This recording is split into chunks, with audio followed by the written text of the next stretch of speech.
오늘 말씀은 빌립보서 4장 10절에서 20절 말씀 되겠습니다. 이제 빌립보서는 오늘하고 이제 다음 주만 우리가 말씀을 나누면은 어쩌면 빌립보서는 이제 영원히 여러분들하고 제가 나눌 수 있는 시간이 없을지 몰라요. 우리에게 남은 시간이 많지 않거든요. 근데 지금 거의 1년 가까이 빌립보서를 우리가 같이 생각을 했습니다. 빌립보 성도들이 이 편지를 읽으면서 그들 마음속에 들었던 말씀들이 오늘 동일하게 우리에게도 있을 줄 믿습니다. 그 사람들은 편지 한 번만 읽고 그만뒀을지 모르는데 우리는 1년 가까이 그냥 주일마다 들었으니까 여러분들은 빌립보서에 거의 사무친 사람들이 되었다는 것이죠. 이 은혜가 여러분들에게 있기를 바랍니다. 정말 빌립보서가 주었던 오늘 마지막 우리에게 주는 말씀이 어떤 것인가를 우리가 생각하면서 10절에서 20절까지 한 목소리로 오늘 말씀을 읽도록 하겠습니다. 내가 주 안에서 크게 기뻐함은 너희가 나를 생각하던 것이 이제 다시 싹이 나미니 너희가 또한 이를 위하여 생각은 하였으나 기회가 없었느니라. 내가 궁핍함으로 말하는 것이 아니라 어떠한 형편이든지 내가 자족하기를 배웠노니 내가 비천에 처할 줄도 알고 풍부에 처할 줄도 알아. 모든 일에 배부르며 배고픔과 풍부와 궁핍에도 일체의 비결을 배웠노라. 내게 능력 주시는 자 안에서 내가 모든 것을 할 수 있느니라. 그러나 너희가 내 괴로움에 함께 참여하였으니 잘하였도다. 빌립보 사람들아, 너희도 알거니와 복음의 시초에 내가 마게도냐를 떠날 때에 주고받는 내 일에 참여한 교회가 너희 외에 아무도 없었느니라. 데살로니가에 있을 때에도 너희가 한 번 두 번 다였을 것을 보내었도다. 내가 선물을 구함이 아니요 오직 너희에게 유익하도록 과신이 번성하기를 구함이라. 내게는 모든 것이 있고 또 풍부한지라. 에바브로디도 편에 너희에 준 것을 받음으로 내가 풍족하니 이는 받으실 만한 향기로운 제물이요 하나님을 기쁘시게 한 것이라. 나의 하나님이 그리스도 예수 안에서 영광 가운데 그 풍성한 대로 너희 모든 쓸 것을 채우시리라. 하나님 곧 우리 아버지께 세세 무궁토록 영광을 돌릴지어다. 아멘. 어떻습니까? 오늘 말씀의 내용이 어떤 것 같아요? 굉장히 첫째, 너무 길어서 참 내용이 생각이 안 난다. 어떻습니까? 그런 것도 있죠. 하긴 금방 읽은 말씀도 생각이 안 나는데 지난주에 우리가 했던 말씀 여러분 기억나세요? 지난주에 올 한 해는 어떤 축복을 받아야 된다? 네? 하나님의 평강. 우리가 한 해 동안 받는 가장 큰 축복 중에 가장 큰 것이 뭐냐면 하나님의 평강입니다. 하나님의 평강이라는 말은 무슨 뜻이라 했죠? 그냥 완전함, 온전함이에요. 하나님과의 관계에서, 이웃과의 관계에서, 자기 자신과의 관계에서, 세상의 모든 환경과 물질과 모든 것과의 관계에서 하나님의 완전하심처럼 우리가 완전함을 누리는 것이 바로 하나님의 평강이라는 거죠. 이 하나님의 평강이 여러분들이 있기를 원합니다. 평강의 하나님이 여러분들과 함께 하시기를 원합니다. 그러려면은 평강의 하나님, 이 하나님의 평강이 어떻게 하면 우리와 함께 있을 수 있는가가 중요하죠. 지난주에 제가 세 가지를 얘기했습니다. 첫째가 뭐죠? 자, 첫째는 아무것도 염려하지 말고 모든 일에 감사함으로 기도와 간구로 하나님께 어떻게? 알려라. 여러분 하나님의 일을 올해는 무조건 알려주시기 바랍니다. 여러분들 일들마다 하나님이 모르고 계셨다면 이거 평강 없습니다. 무조건 하나님께 다 알리시기 바랍니다. 두 번째가 뭐였어요? 제발 생각 좀 하고 살자. 아무 생각 없이 멍청하게 교회 왔다 갔다 하고 신앙생활 한다고 성경책 끼고 그냥 찬송할 때 찬송 가사를 4절을 불렀는데 금방 뭐 불렀지 그럼? 모르겠는데요. 가사를 모르고서도 찬송을 불러요. 왜냐하면 눈만 예배를 드렸기 때문에 그런 거예요. 생각 좀 하고 살자. 무엇이 우리에게 가장 덕스러운 건가? 무엇이 성도로서의 아름다운 모습인가? 어떤 행동을 해야 성도들이 하나님께 인정을 받을 수 있는가 하는 성도들의 가장 덕이 되는 아무 일이든지 덕이 되고 기길 만한 것, 그런 것들을 생각 좀 하면서 살자. 의식 있는 신앙생활을 하자. 올해 어떤 생활을 하자고요? 의식 있는 생활을 하자. 의식 있는 신앙생활을 하자. 세 번째가 뭐였습니까? 그렇죠. 너희는 내게 배우고 받고 듣고 본 바를 행하라. 다시 말해서 하나님의 말씀을 읽는 것이 아니라, 하나님의 말씀을 묵상하는 것이 아니라, 읽고 묵상하는 것을 뛰어넘어서 그것을 내 삶 속에서 그대로 순종하고 실천하는 그런 삶을 오래 살자. 이렇게 하면 어떻게 된다? 하나님의 평강이 너희 마음과 생각을 지키시리라. 평강의 하나님이 너희와 함께 계시리라. 이것이 지난주의 말씀이었어요. 자, 그럼 우리는 하나님의 평강을 누리고 있는데, 그럼에도 불구하고 우리의 삶 속에서는 정말 참 어려운 일들이 많아요. 정말 고통스러운 일, 힘든 일, 괴로운 일들, 정말 알 수 없는 일들이 많아요. 그런 일들 때문에 하나님과 가까이 하기를 쉽게 할 수가 없고, 그런 일 때문에 우리는 지치거나 우리 스스로 넘어질 수 있어요. 그런데 이 모든 환경 속에서 우리가 자족을 할 수 있다면, 정말 스스로 만족하고 평안을 느낄 수 있다면 이것보다 더 큰 축복이 어디 있겠어요? 바로 바울 사도의 오늘 말씀은 성도들의 이 자족에 대해서 우리에게 들려주고 있습니다. 바울 사도가 지금 나는 자족하는 것을 배웠다고, 자족하고 있다고 말씀을 하고 있어요. 이 사람이 좀 이상한 사람이에요. 고린도후서 11장 23절에서부터 보면은 이 사람은 생애에 4번, 평생에 4번이나 감옥에 갇혔던 사람이 바로 그 사람이에요. 그리고 39대를 두드러 맞는 매를 5번이나 맞았고, 몽둥이로 매를 3번이나 맞았어요. 3번 배를 탔다가 파선을 당하는 엄청난 고난을 받았던 사람입니다. 헐벗고 굶주리고 고통당하고 쫓기고 강도들도 당하고 동족들한테 위협을 당하고 이런 삶을 살았던 사람이 바로 바울이라고 하는 사람이었어요. 그뿐만 아니라 자기는 그렇게 하나님을 위해서 섬기는데도 평생 자기 몸에 육체에 가신 질병을 안고 있었던 사람이에요. 그런 그가 지금조차도 감옥에 갇혀 있으면서도 빌립보 성도를 향해서 편지의 마지막 부분에 나는 자족하기를 배웠다. 나는 정말 모든 환경에 처할 수 있는 그 비결을 배웠다고 이렇게 고백을 하고 있다면, 도대체 바울 사도가 느끼고 있는 그 자족이라는 것이 뭘까요? 어떤 것일까요?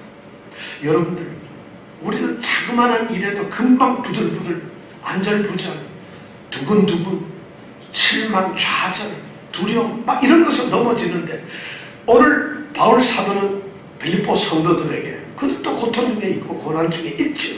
그들을 향해서 자족하기를 배운 자신의 삶을 본받기를 원하고 있습니다. 정말 이 세상에서 세상 자신을 둘러싸고 있는 모든 형편과 환경 속에서도 그것을 내가 내 마음으로 다스릴 수 있고, 내가 그것을 극복할 수 있고 이겨낼 수 있고, 거기에 영향을 받지 않고 내가 기쁨과 평강을 누릴 수 있다면, 그것이 성도에게 주어지는 가장 큰 축복 중에 하나라고 생각한다면, 그 자족을 누리기 싫어하는 사람이 어디 있겠습니까? 그 자족을 여러분 어떻게 누리고 싶어요? 스트레스, 우울증, 그 다음에 뭔지 모르게 막 괴로움 때문에 자기 자신이 좌절되고, 그래서 무엇인지 모르게 자기 자신을 갖다가 괜히 디프레스 받아가지고 아무것도 못하는 이런 처참한 그런 환경에 떨어지는 사람들이 오늘 너무 많잖아요. 아니, 성도들 중에서도 숫자를 통계를 안 내서 봐 그렇지, 대다수의 사랑하는 성도들조차도 어려운 환경 속에 그런 어려움을 당하고 있는데, 이런 환경 속에서 우리 성도들이, 우리 예수를 믿는 그리스도인들이 자족을 느낄 수 있다면 얼마나 행복하겠어요. 그런데 마땅히 누려야 될 것이고, 우리에게는 자족함이 하나님의 은혜로 주어진 것인데 우리가 못 느낀다면 얼마나 안타까운 일이겠어요. 자, 그렇다면 이 한 해 이 평강의 자족감을 우리가 누리고 살려면 어떻게 해야 할까? 오늘 말씀에서 보니까 중요한 교훈을 3가지를 우리에게 이야기해 주고 있습니다. 바울 사도가 그러한 형편에 있으면서도 그에게 자족감을 받아주고 자족함을 누릴 수 있도록 해줬던 것이 무엇이었을까? 바울은 무엇 때문에 그렇게 자족함을 누릴 수 있었을 것인가? 만약 바울 사도가 그런 자족함을 누린다면은 오늘날 우리 성도들도 동일하게 자족함을 누릴 수 있는 것인가? 만약 누릴 수 있다면 그 자족함을 누릴 수 있는 비결은 도대체 무엇일까 하는 말씀을 오늘 우리가 말씀 가운데서 찾아보기를 원합니다. 첫 번째가, 이 자족함을 누릴 수 있는 첫 번째가 뭐냐면, 성도의 자족감은 성도 상호 간의 사랑의 교제를 통해서 얻어진다. 이것을 기억하시기 바랍니다. 뭘 얻어진다고요? 성도들 간에 서로 뜨거운 교제, 성도들이 성도를 생각하는 것. 이것 때문에 우리 성도가, 어떤 한 성도가 자족함을 못 느낄 때 어떤 다른 성도의 뜨거운 사랑의 교제를 통해서 자족함을 느낄 수 있다는 것이 오늘 말씀의 첫 번째 핵심입니다. 하나님께서는 곤궁하고 핍박을 받고 있고 궁핍한 처지에 있는 성도들을 다른 성도들의 사랑의 교제를 통해서 그의 궁핍함을 도우신다는 것입니다. 그의 어려운, 그의 어떤 힘든 것을 자족함으로 이끌어 가신다는 것입니다. 그 수단이 바로 뭐냐? 성도들 간의 사랑이라는 것입니다. 오늘 말씀은 바울 사도가 그걸 이야기하고 있어요. 왜냐하면 바울 사도는 성도들이 서로 돕는 일, 자신을 향해서 성도가 돕는 일을, 그건 바울 사도는 아주 기쁜 일이에요. 크게 기뻐할 일이에요. 주 안에서 크게 기뻐할 일이고, 그리고 그것은 잘하였다고 칭찬을 할 만한 일이라고 오늘 말을 하고 있습니다. 바울은 10절에 보니까 너희가 나를 생각하는 것이 이제 다시 싹이 났다고 이렇게 말해요. 그것이 바로 내가 주 안에서 크게 기뻐하는 이유입니다. 그리고 14절에 보면은 또 칭찬해. 이 성도들이 말이죠, 뭐냐면 자신의 괴로움에 함께 참여했다는 거죠. 그것이 잘했다는 거죠. 칭찬받을 일이라고 바울 사도는 말하고 있습니다. 사실 빌립보 교회는 그런 일에 앞장섰던 교회라고 오늘 말씀 가운데 나타납니다. 바울 사도가 이 복음 전파의 일을 위해서 유럽에서 처음 전도했던 것이 빌립보였어요. 그 빌립보에서 유럽 선교 여행을 시작한 그 직후에 그가 그 마게도냐를 떠날 때에 어떤 일이 있었느냐? 오늘 15절에 보니까 떠나는 그 바울 사도에게 주고받는 일에 함께 참여했던 교회가 유일하게 빌립보 교회밖에 없었다는 것입니다. 빌립보 교회는 그런 사랑을 주고받는 유일한 교회였다는 것입니다. 또 그리고 그 다음 16절에 보니까 바울 사도가 데살로니가에 있을 때조차도 데살로니가에 있을 때 한 번, 두 번, 한두 번 또한 똑같이 바울의 쓸 것을 공급해 주었던 교회가 바로 이 빌립보 교회였습니다.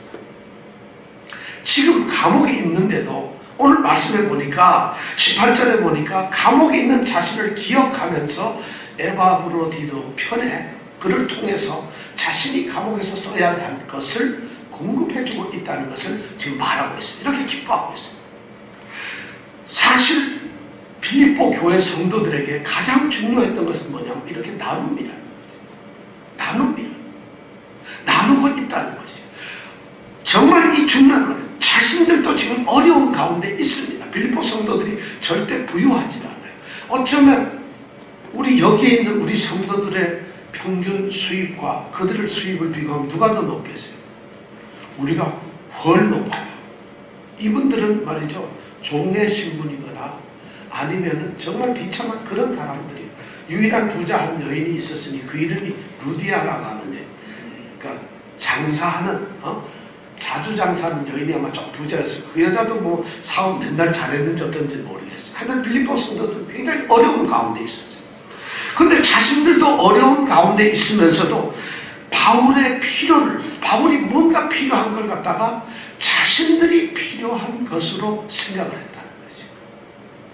성도들이 서로 교제를 한다는 것은 바로 이런 것이에요. 성도가 힘들어하는 것을 보면서 웃으면서 아우 힘드시군요. 이것은 교제가 아닙니다. 그것은 성도가 아니라도 할 수 있어요. 그 고통이 자신의 고통으로 받아들이는 것입니다. 어떤 성도의 필요를 자기의 필요처럼 생각하는 것이 바로 그러한 것입니다. 이것이 바로 주님께서 말하는 성도의 교제, 그것 때문에 성도들은 자신의 부족함을 성도의 사랑으로 채울 수가 있다는 것이에요. 이것이 바로 자족의 첫 번째 비결이에요. 교회는 말이죠, 그리스도의 몸이고 우리 모두가 지체라고 그랬어요. 한 지체가 고통스러워할 때 온 몸이 같이 고통스러워요. 제가 지금 눈이 조금 안 좋습니다. 눈에 이 땀이 들어가가지고 따갑고 해서 지금 눈이 깜빡깜빡해서 글씨도 안 보이고 땀이 막 이렇게 젖어서 무슨 말인지 잘 모르겠는데, 눈이 이렇게 아플 때 여러분 제 머리가 지금 굉장히 아파요. 그리고 제 마음도 아파요. 그런데 이게 뭐냐면 모든 교회 안에서 온 지체가 서로 다 지체가 되어 있는데, 한 몸에 소속이 되어 있는데 어떤 지체가 아프면 다 아파요. 이런 것을 느끼고 있다는 것이. 바울 사도는 이런 빌립보 교회의 이런 사람을 누구보다도 잘 알고 있어요. 그래서 그가 고린도 후서 8장 1절에 보면은 이런 말을 쓰고 있어요. 제가 표준 번역으로 읽어보겠습니다. 형제자매 여러분, 우리는 하나님께서 마케도니아 여러 교회에 베푸신 은혜를 여러분에게 알리려고 합니다. 그들은 큰 환난의 시련을 겪으면서도 기쁨이 넘치고 극심한 가난에 쪼들리면서도 넉넉한 마음으로 남에게 베풀었습니다. 내가 증언합니다. 그들은 힘이 닿는 대로 구제하였을 뿐만 아니라 오히려 힘에 지나도록 자원해서 하였습니다. 그들은 성도들을 구제하는 특권에 동참하게 해달라고 우리에게 간절히 청하였습니다. 엄청난 얘기죠. 이게 빌립보 교회를 향한 바울 사도가 고린도후서에 썼던 마게도냐 교회들을 향한 바울의 이야기입니다. 바로 그러한 것이 기뻐하는 일이고 칭찬받을 일이라는 것이고, 그것이 바로 성도들의 자족함을 이뤄낼 수 있는 일이라는 것이고, 또 성도들의 이 돕는 행동, 이 서로 사랑의 교제는 어떤 의미를 갖느냐, 영적인 예배의 일과 똑같다고 바울 사도는 오늘 이야기를 합니다. 바울은 성도들이 돕는 이런 행위를 단순한 물질의 도움으로 보지 않습니다. 물질을 주고받고 그것을 주고받고 기뻤다, 내가 줘서 편하다, 이런 개념이 아니라 그는 17절에 보니까 풍성한 열매를 맺게 하고자 한다는 것이었습니다. 그들에게 유익이 될 수 있도록, 그런 성도들에게 서로 유익이 되는 그러한 일들, 풍성한 열매를 얻어 가지고 올 수 있는 그러한 영적인 일이라고 이야기를 하고 있습니다. 그러면서 그가 18절에 얘기하는 것이 뭡니까? 이러한 성도들의 사랑의 교제는, 그런 돌봄을 받으시는 분이 누구냐? 바울이 아니라, 성도가 아니라 하나님이시라는 것이에요. 그것을 하나님이 받고 있으시다는 것이에요. 그래서 18절에 보면은 받으실 만한 향기로운 제물이라고 얘기하고 있어요. 하나님께서 기뻐하시는 것이라고 말씀을 하고 있다는 것이에요. 그게 뭐예요? 받으실 만한 향기로운 제물이란 구약에서 말하는 그거예요.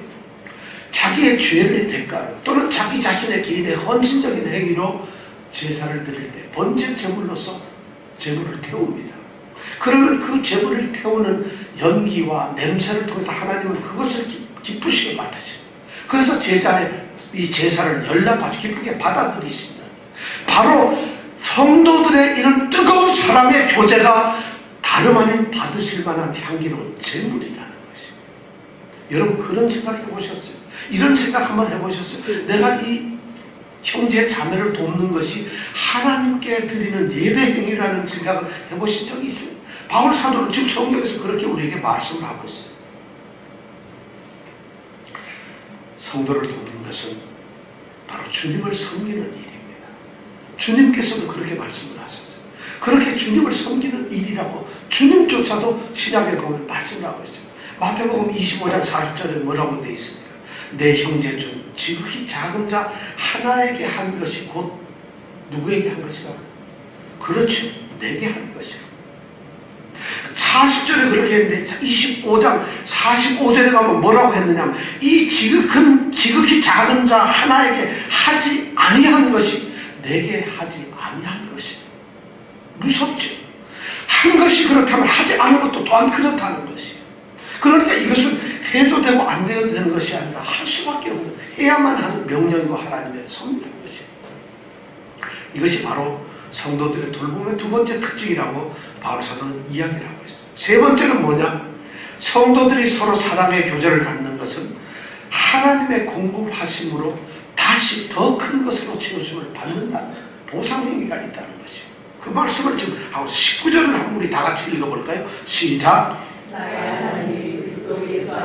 영광 가운데 그 풍성한 대로 너희 모든 쓸 것을 그리스도로 채우시다. 너희 모든 쓸 것을 채우시다. 엄청난 말씀입니다.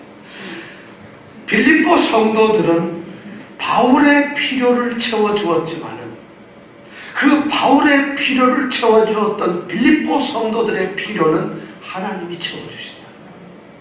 놀라운 일이잖아요. 지금 그 말씀을 우리에게 하고 있어요. 하나님이 성도들 간의 수평적인 돌봄은 수직적인 하나님의 돌보심을 불러일으킨다는 것이에요. 우리가 이웃 형제 자매를 사랑하고 돕고 하는 형제 자매에 대한 뜨거운 성도 교제를 한다는 것은 하나님의 뜨거운 사랑을 받는 지름길이에요. 바로 그 길과 바로 연결이 된다는 것을 얘기하고 있어요. 그러면서 바울 사도가 지금 뭐라고 19절에서 하는 말씀이 뭐예요? 바울 사도는 그러한 하나님의 공급하심을 너무나 뜨겁게 체험한 사람입니다. 그는 그러니까 자족하고 있는 것이죠. 그런 그가 하나님을 뭐라고 부르냐면 나의 하나님이라고 부르고 있어요.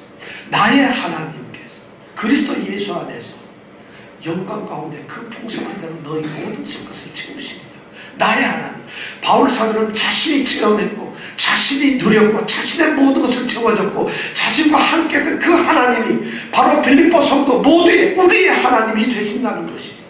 그래서 그 하나님께서 바울의 쓸 것을 채워주셨던 것처럼 빌립보 성도들의 쓸 것을 또한 채우실 것이에요. 채우실 것이라는 것이에요. 빌립보 성도들이 바울의 필요를 공급했던 것처럼 바울의 하나님은 빌립보 성도들의 필요를 공급해 주신 것이죠. 그냥 공급하신 것이 아니라 그 풍성한 대로, 그 풍성하신다는 게 그라는 말은 그의 이런 말이에요. 하나님의 풍성하죠. 하나님의 채울 수 없는 정말 지각에 넘치는 풍성의 풍성하심으로 채우신 거죠. 뭐를 채우신? 모든 것을 채우신다. 그냥 모든 것은. 그런데 바울 사도의 이 축복의 말씀은 거기에서 끝나지 않아요. 그래도 뭔가 부족하니까 영광 가운데라는 말을 또 넣고 있어요. 하나님의 영광 가운데서 하나님의 영광스러운 그 풍성함으로 그 빌립보 성도들의 필요를, 모든 필요를 채우실 것이라. 성도의 사랑의 교제는 성도에 또한 자족함을 주지만 이렇게 하나님으로부터 반드시 채워짐을 받는 그러한 은혜의 수단이라는 것을 아시기 바란다는 것이에요. 이것이 바로 오늘 우리에게 들려주는 첫 번째 얘기예요. 성도가 자족할 수 있는 첫 번째 비결은 바로 성도의 사랑을 통해서요. 사랑하지 않으면 우리는 자족을 느낄 수가 없어요. 성도의 위로가 없으면 우리는 자족함을 못 느낍니다. 힘들어져요. 어떤 성도가 만약 자족하지 못하고 있다면 공동체가 책임을 져야 된다. 공동체의 문제라는 것이에요. 예수 생명교회 만약 이모 집사가 힘들어한다면 김모, 박모, 최모 집사님들의 문제가 있다는 것이에요. 그런 얘기를 하고 있는 것이에요. 굉장히 중요한 얘기를 하고 있는 것이에요. 이것이 첫 번째 비결입니다. 두 번째 성도의 자족함은 어디로 오느냐? 바로 훈련을 통해서 얻어질 수가 있다는 것이에요. 그것이 11절, 12절의 말씀이에요. 성도들의 자족함은 물론 성도의 따뜻한 돌봄과 관심 속에 의해서 얻어질 수 있습니다만 거기에서만 얻어지는 것은 아닙니다. 또 저절로 성도들은 자신의 자족함을 자연스럽게 편안해졌다, 자족한다, 나는 만족한다 이렇게 얻어질 수 있는 것이 아닙니다. 오늘 말씀에 보니까 성도의 이 자족함은 훈련을 통해서 이루어집니다. 훈련을 받아야 된다는 것이죠. 자족함을 누리는 자는 훈련을 받은 사람들인 거예요. 온실 속에서 곱게 자라난 이 화초는 들판에서 끈질기게 자라는 잡초와는 비교될 수가 없어요. 자족을 누리는 사람은 경험을 통해서 자기의 직접적인 체험을 통해서 훈련되어야 한다는 것입니다. 바울 사도는 그래서 11절이나 11절에 보면 어떠한 형편에서든지 내가 자족하기를 배웠다고 고백을 하고 있어요. 그리고 그 모든 일에서 배부르며 배고픔과 풍부와 궁핍함을 일체의 비결을 배웠다고 바울 사도는 고백하고 있어요. 자, 이 비결을 배우는 것은 어디서 배운 거예요? 학교에서, 교과서나 책을 통해서 어떤 이론적으로 배우는 것이 아닙니다. 우리의 삶의 순간순간, 매 순간에서 삶의 모든 우리가 겪는 그 환경 속에서 우리를 체험하는 거예요. 그러니까 환경 속에서 우리가 경험하는 일들 속에서 우리가 당하는 고통과 고난과 그 모든 것 가운데서 우리는 자족을 배워간다는 것이에요. 그러니까 힘든 일이 되겠을 때 나 죽겠어요 하고 울 것이 아니라 여러분 배우시고 훈련하시기 바랍니다. 그것이 바로 성경 우리에게 말하는 것이에요. 뭐 조금만 힘들면 울면서 나 힘들어요, 디프레스 되고 우울하고 막 힘들어하는 것, 그것이 성도에게 있어야 하는 행동이 아니라는 거죠. 성도들을 통해서 공급을 하시지만 성도 스스로는 그런 일이 있을 때 어떻게 해야 된다고? 훈련을 하라는 거죠. 그래서 바울 사도가 오늘 이런 말합니다. 비천안에 처할 줄도 알고 풍부에 처할 줄도 알고 모든 일에 배부를 수도 있어요. 그는 배가 부를 때도 있었고 배가 고픈 때도 있었어요. 그는 비천한 상황 속에 떨어지는 경우도 있었어요. 그는 정말 누가 말을 해도 누가 봐도 부럽지 않을 그런 순간에 있었던 풍부함 속에도 있었다는 거죠. 그는 정말 돈 한 푼 없어서 정말 신발 다 떨어지고 그렇게 되어서 어쩌면 선교사에게 엄청난 고난을 겪었던 때도 있었어요. 그런데 그는 그것을 극복해내고 자족할 수 있는 비결을 가지고 있었어요. 왜냐하면 그 가운데서 그런 훈련이 되었기 때문입니다. 성도의 이 자족이란 말이죠. 쉽게 오는 것이 아닙니다. 뭐 조금만 아우 좋겠다. 너무 힘들어. 성도의 입에서 그런 말이 왜 나올까요? 예를 들어서 여러분 돈 100만 달러보다 더 엄청나신 하나님이 옆에 계시면 아우 좋겠어. 이게 말이 됩니까? 세상에 최고 유명한 의사의 왕 중에 의사보다도 더한 치유자가 예수님이 옆에 계시는데 아우 죽겠어요. 이게 말이 됩니까? 여러분 그게 가능할까요? 우리의 믿음은 도대체 어디에 있는 걸까요? 우리는 도대체 뭘 믿음이라고 생각하는 거예요? 그거는 성경의 얘기고 그럼 이 하나님의 말씀은 거짓입니다. 이 하나님의 말씀은 우리와 아무 적용이 안 되는 일이란 말입니다. 우리의 믿음이 생각 없이 사는 믿음이었기 때문에 말씀대로 살지 않기 때문에 우리가 신앙이 그렇게 가는 것이에요.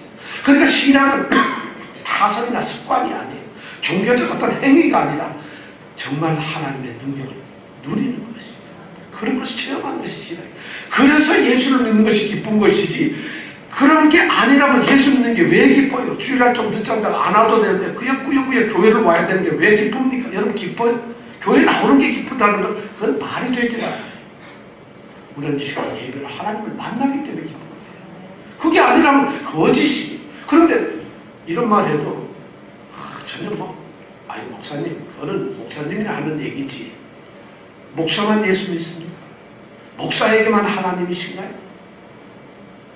이거 참 신앙이라는 게 바로 그런 거예요. 사실 성도의 이 자족이라면 쉽게 오는 게 아니에요.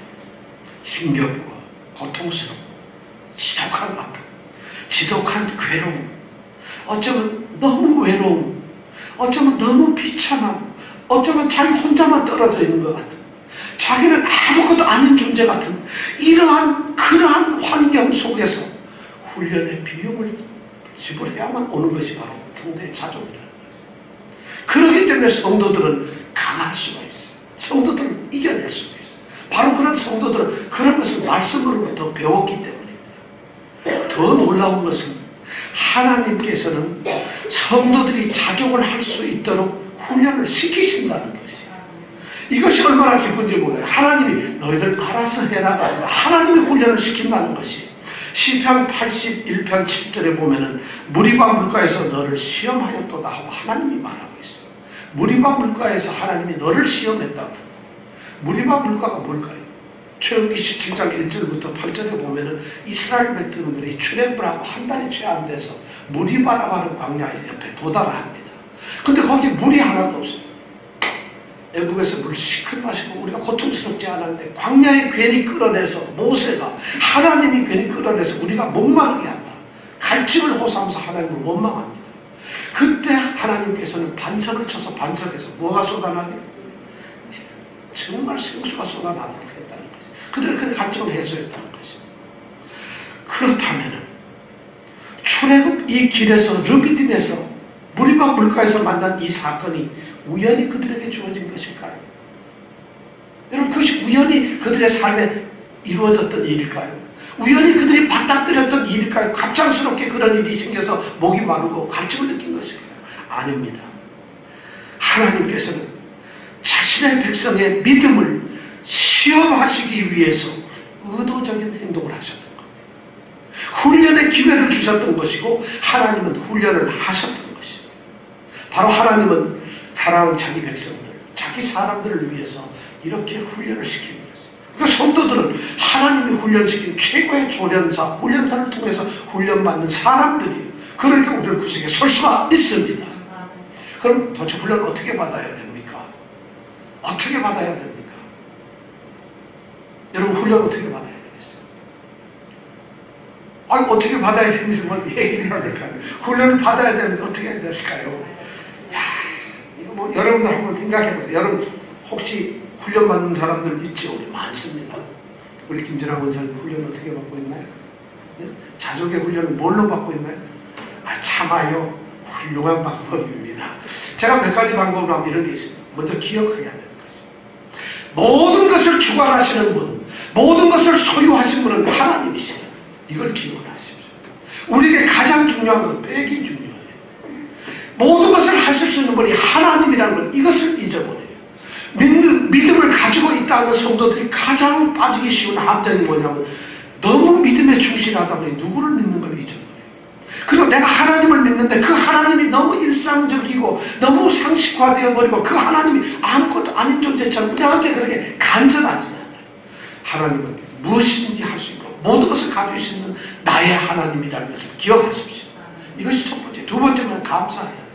그 하나님께 자기에서 주신 이 환경, 이 형편, 이 모든 것, 소유, 내가 가진 재능들, 내가 가진 이 아름다운 미모, 나의 이 건강, 우리의 가정, 이 모든 것이 누가 줄 것이다? 내가 소유한 것은 전부 하나님이 주신 것이다. 두 번째 해야 될 건 감사하십시오. 첫 번째 뭐를 해야 된다고? 기억하라. 첫 번째는 기억을 하라. 두 번째는 감사하라. 세 번째는 뭐예요? 간구하라.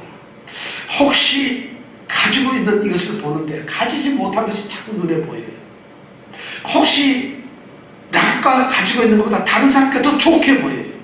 그런 것이 있을 때 여러분 기도하십시오. 무슨 기도를 하냐? 내가 가진 것을, 내가 갖지 아니한 것을 보면서 탐심이나 욕망을 가지지 않을 수 있다. 그 욕망으로부터 자유하게 해달라. 그것을 기도하십시오. 욕망에서 자유할 수 있는 은혜를 달라고 기도하십시오. 우리의 훈련 방법은 그거밖에 없어요. 그걸 간구하십시오. 그래서 바울 사도는 여기서 보면 11절에 보니까 내가 궁핍함으로 말하는 것이 아니라 이런 말씀입니다. 성도들의 도움, 빌립보 교회 성도들의 도움 때문에 그가 정말 도움이 필요하고 도움이 너무 감사하다고 이야기하지만은 그가 도움을 달라는 것은 궁핍하기 때문에 그런 게 아니에요. 내가 가난해서 죽기 때문에 그런 걸 달라는 것이 아니라는 거예요. 그런 차원에 그가 그런 것을 얘기하는 것이 아니에요. 그 다음에 17절에 보니까 내가 선물을 구함이 아니라고 했어요. 내가 어떤 물건의 대가나 어떤 물질적인 것을 바라는 것이 아니라는 것이에요. 이것이 뭐예요? 자신은 지금 무엇인지 족하기 때문에 그것을 극복해낼 수 있다고 말합니다. 네 번째가 뭐냐면 여러분 중요한 것이 가진 것을 지혜롭게 사용하십시오. 가진 것 자체가 썩어져 나가는데도 백화점을 또 합니다. 아마존을 또 주문을 합니다. 가진 것이 넘쳐나는데도 뭐가 있는지 모르는데도 커스코에 가가지고 또 소고기 2근을 사옵니다. 안에 봤더니 닭이 2마리가 지금 썩어가고 있고 소고기가 이거 무궁화꽃이 하얗게 피어버렸는데 그런 게 있어요. 옷장을 열어보니까 저 옷이 옷 맞아 할 정도인데도 또 옷을 사러 가잖아요.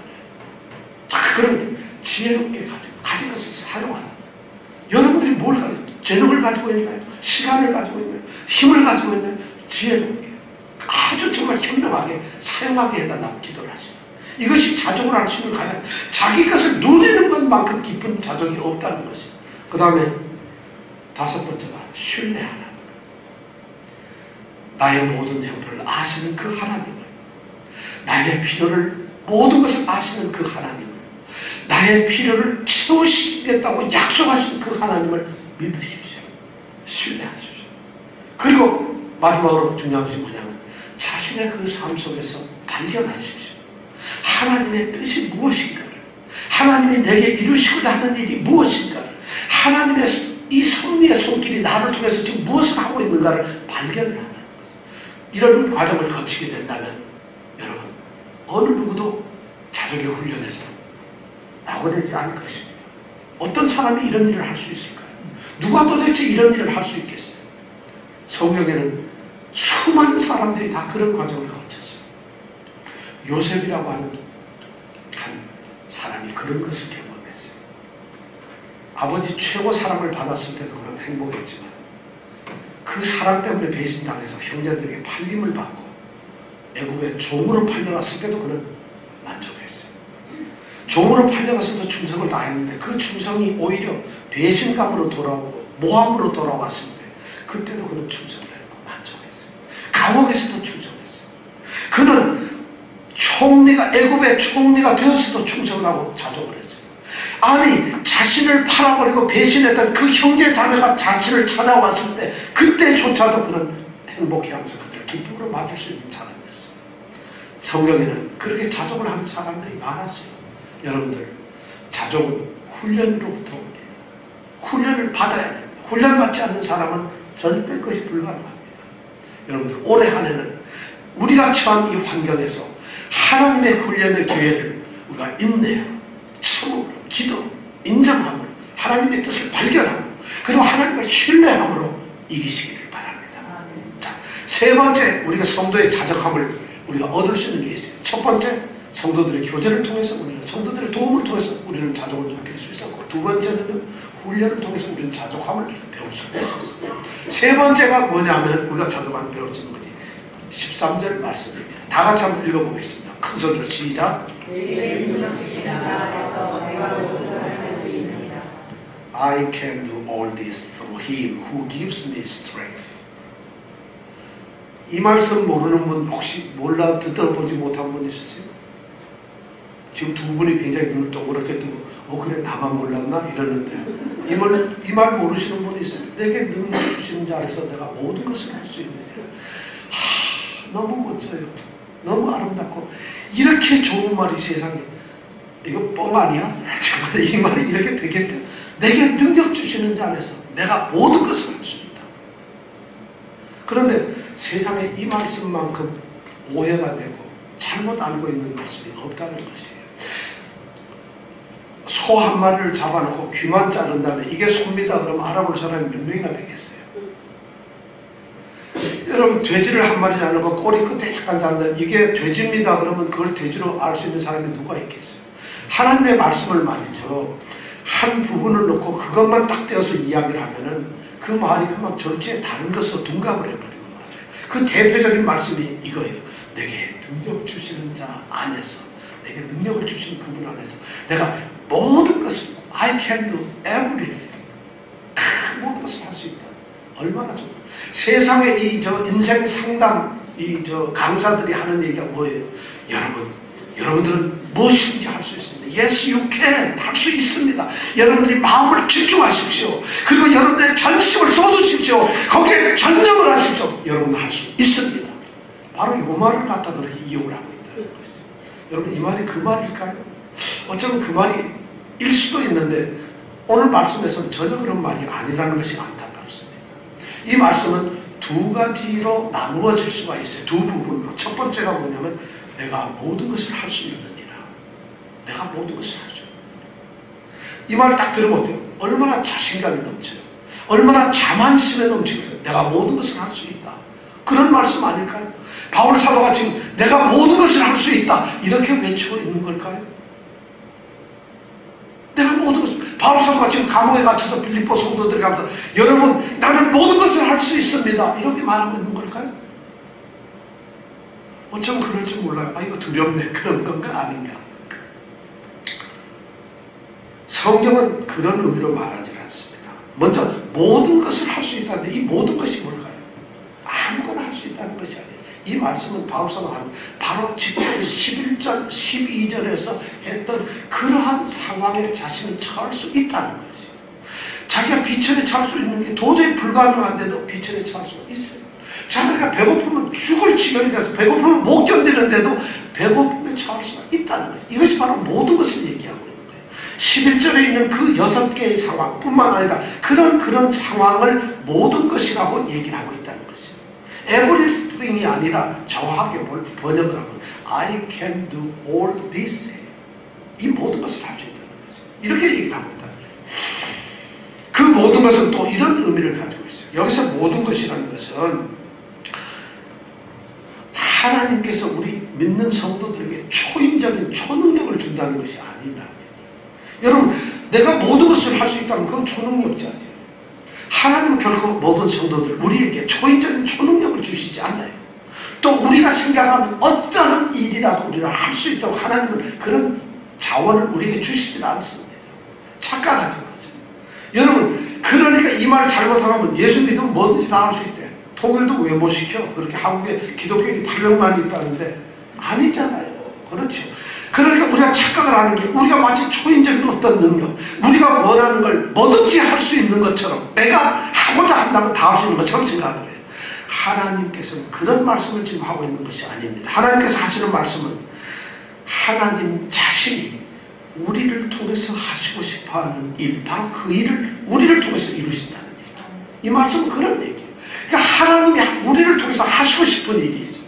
우리가 하고 싶은 일이 아니라 하나님이 우리 성도들 한 사람을 통해서, 우리 집사님을 통해서, 저는 예배 시간에 오직 하나님만 찬양하며 예배를 드리고 싶습니다 하면, 아, 그게 너의 마음이냐, 나도 그것을 원한다면 그것을 할 수 있게 해주신다는 것이에요.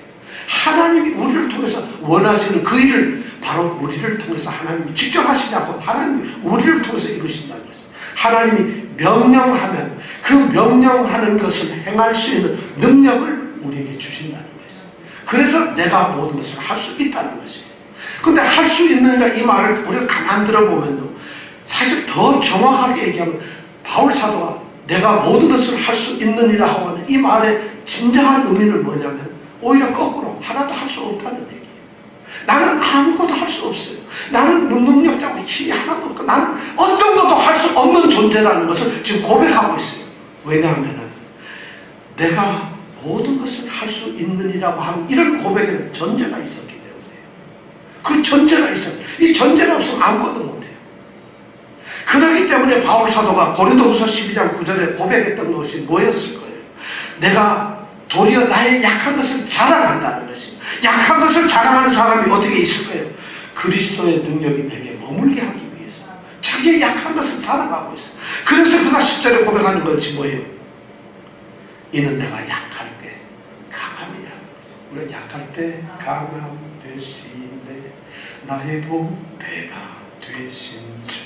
바로 그 찬송, 그 찬송이 그렇게 심오한 뜻이 있었어? 여러분, 바로 그렇다는 것이에요. 자신의 내가 모든 것을 할 수 있다. 이 말은 간단하게 얘기하면 나는 사실 능력을 주시지 않으면 난 아무것도 못해야 하는 이런 고백이라는 것이에요. 그걸 착각해서 다 할 수 있다고 여러분, 이 말씀의 깊은 의미가 그런 것이에요. 못하는 것이에요. 그러면 그가 할 수 있는 전제가 뭐겠어요? 내게 능력 주시는 자 안에서. 능력 주시는 자가 누굴까요? 우리 예수님, 예수 그리스도. 하나님께서는 우리 성도들이 이 세상에서 하나님 일을 위해서, 하나님을 위해서 모든 일을 하시기를 하나님은 원하세요. 하나님은 우리를 모든 하나님 원하는 일을 하는 도구로 쓰시길 원해요. 그런데 그 전제 조건은 하나예요. 그리스도 예수 안에서만 가능하다는 것이죠. 그리스도 예수 안에서만 쓰고 계세요. 예수님을 벗어나게 되면 하나님은 우리를 쓰실 이유가 없어요. 쓰시지도 않고 우리와 아무 관계가 없다는 거예요. 바로 내게 능력 주시는 자 안에서라는 말이 이런 것이에요. 어떤 상황에서도 어떤 일이든지 내가 할 수 있다는 것이 아니라, 어떠한 상황이 아니라 그리스도 안에 있을 때만 할 수 있다는 것이에요. 이것이 바울 사도가 말하는 말의 핵심이에요. 예수도 안 믿는 사람이 그걸 다 걸어놓고 모든 걸 할 수 있겠어요? 불가능하다는 것이에요. 그리스도 없이는, 그리스도를 떠나시는 아무것도 할 수가 없어요. 주님께서는 요한복음 15장 5절에 그렇게 말씀을 하셨죠. 나는 포도나무에 너희는 가지니 저가 내 안에, 내가 저 안에 있으면 이 사람은 과실을 많이 맺는다. 너희가 나를 떠나서는 아무것도 할 수가 없다. 이것이 포도나무 비유에서 15장 5절에서 바로 이 요한 사도가 한 말이에요. 자, 그렇다면 궁금한 게 있어요. 우리가 가장 많이 들었으면서도 가장 모르는 게 있어요. 능력 주시는 자 안에 있으려면 어떻게 해야 될까요? 그리스도 안에 있으려면 여러분 어떻게 해야 될까요? 그리스도 안에 있는 것이 뭐예요? 자, 여러분들에게 묻습니다. 이 말을 모르는 사람 없죠? 그리스도 안에서. 오늘 말씀에도 보면 10절에서 내가 주 안에서 크게 기뻐하라. 그렇게 주 안에서 기뻐하라. 18절에 보면은 나의 하나님이 그리스도 예수 안에서 영광 가운데 그 풍성한 대로 너희 모든 것을 채우시라.